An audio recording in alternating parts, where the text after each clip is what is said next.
So there are three parts to building something: plan, power, construction.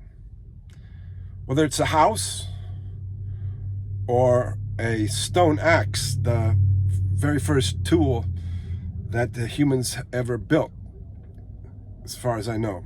So you start with a plan. You imagine what it's going to look like, what that house is going to look like. You know, there are people whose full-time job is to imagine what a house will look like, architects. They may give you choices. If you're the person planning on building the house, an architect gives you choices and you choose one. But that's the first step. A plan, imagination, fantasy. The second step is power, getting the power to turn that fantasy into reality. You know, plan is a fantasy that you want to make real. So to make it real, you need the power to make it real.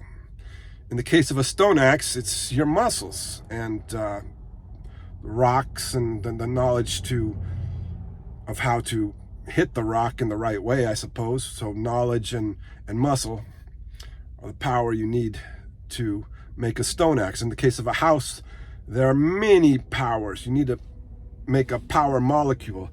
You need the power to turn a tree into lumber. You need the power to turn a piece of iron ore into a nail.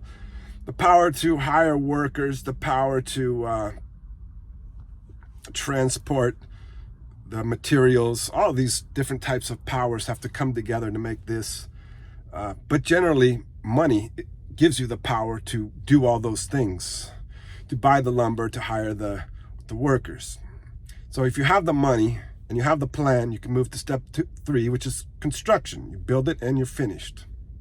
That is true with the competition for power. You start off with a plan or a fantasy of how you want the world to be. And you want to make that fantasy a reality. So you need the power to do that. The problem is, you're not the only one. Everybody has their own fantasy of how they want the world to be. So you're in competition with all these other people.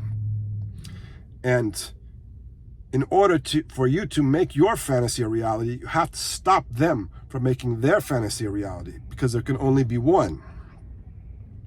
So you need the power to get these people to submit to making your fantasy. Now, there are 3 ways to get people to submit: voluntarily, through trade, or through coercion. Now, every country on planet Earth uses all 3 methods. They may use more coercion than trade and volunteering, but they all use all 3 methods. There's not a country in the world that doesn't use all 3 methods.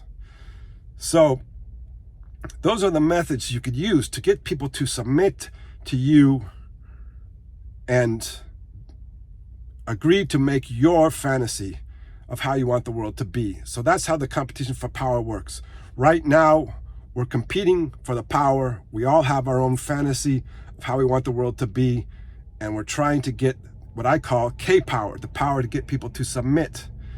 And if the day comes when someone gets K-power, then we'll move to construction.